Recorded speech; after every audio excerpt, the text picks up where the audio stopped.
John Bonham is known as a powerhouse drummer with legendary chops and one of the most influential hard rock musicians to ever draw breath. Many drummers have tried to copy his sound and emulate his incredible ability to make the drums sound larger than life, not only in the studio, but in a live setting. And I've done a couple of videos already on aspects of John Bonham's playing that I don't think get enough attention. One of them being his ability to compose musically with his drums, and the other being the pop influence over his drumming, where his drumming is what provides the hook to a song. One example would be the song Rock and Roll, another example would be the song The Ocean, and perhaps another example would be the song Night Flight. Now, I'm going to offer up what I think are the top 3 John Bonham studio performances, and then I'm going to explain why I feel each one of these songs belongs on the list. So let's get started right away. Coming in at number 3, the song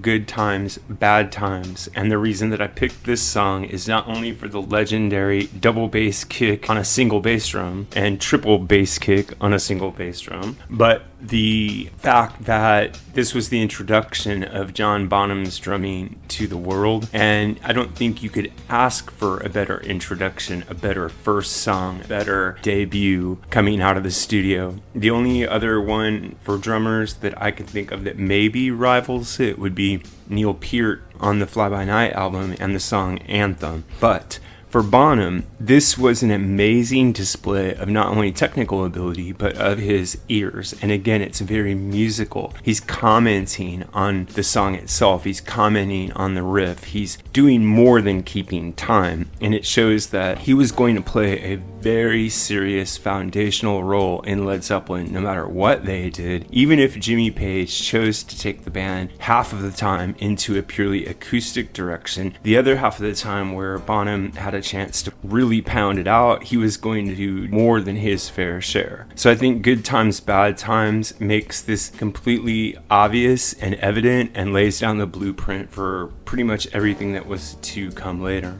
Coming in at number 2 is the song When the Levee Breaks. Of course, this song is very famous for the slapback echo reverb that's on it that came from a stairwell in the Headley Grange estate where Led Zeppelin had gathered up to record material. Now, legend has it that the drums were set up in this stairwell by Andy Johns, who was an engineer for the band, and then Bonham came in and started playing on the new kit, and they loved the sound, so they dangled a microphone down from the top of the staircase to capture the slapback echo, and then Andy Johns processed that sound in this studio. Now, according to Andy Johns, Jimmy Page was nowhere nearby when all of this took place. So let's hear Andy Johns talk about that real quick.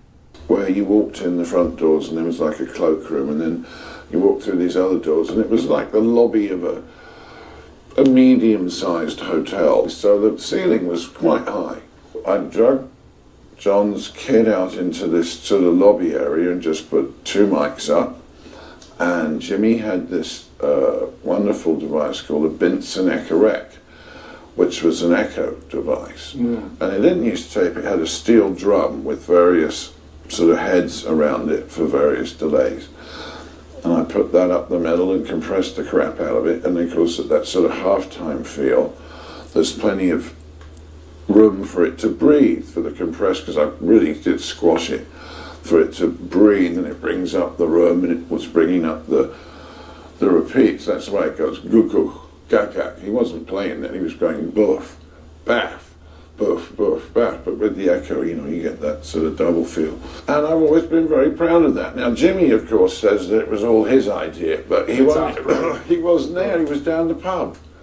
So there you get an inside scoop on the way that the famous echo for the drums on that song came about. But even without that incidental story, I think When the Levee Breaks is a quintessential John Bonham track. Now, the recording of it, the room sound, and the technique that was used in the studio is incredible and brilliant. But even without it, John Bonham's drumming in this song is just incredible. And I would like to point out that while the song is very rooted in blues music, both lyrically and musically, the drums are not derived from anything that comes out of blues drumming. They are something that is only derived from John Bonham. Up to that point, no one had drummed with that kind of power and fervor and energy and just incredible gravitas. Now at the same time, he's grooving, he's not just pounding. So that's another reason that I feel this track is highly important.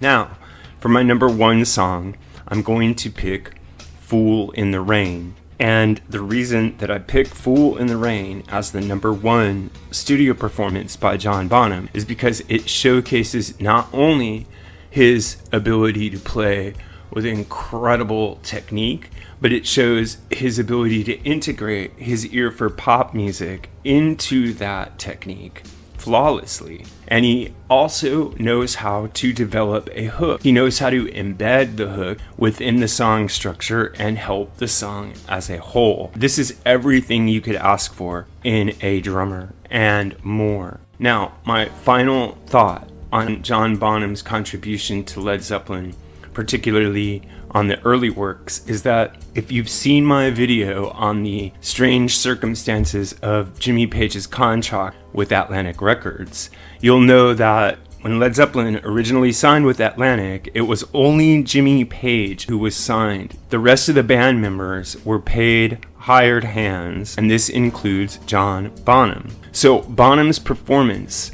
on the first Led Zeppelin albums was as a salaried musician, and he is giving his creative all to the band. He was more than a team member. He was more than a collaborator. He was the soul and heartbeat and essence of the lead aspect of Led Zeppelin. Now, you may have heard Keith Richards say the following. As a band, I felt that aptly named, it never took off for me musically. At the same time, Jimmy Page is one of the best guitar players I've ever known, and Bonham was a hell of a powerhouse drummer. Although I think it's kind of heavy-handed myself, and that's where the lead comes in. Okay, what I want to say here is that the lead is a good thing in Led Zeppelin. What Richards is criticizing here is actually an important part of Led Zeppelin's overall musical expression. So he's kind of missing the point. And when you understand that Bonham is a fundamental building block for Led Zeppelin and everything that they do, then you see that Jimmy Page's use of light and shade is not only bold and dramatic, but it was kind of inevitable given that fate handed him this kind of drummer. And he made the best use of him as anybody could, and Bonham gave his all to the task. This is what I think, but what really matters is what you think. So if you have an idea about this or any other topic connected to classic or contemporary music, please drop it in the section below. Remember to like and subscribe. Thanks a lot.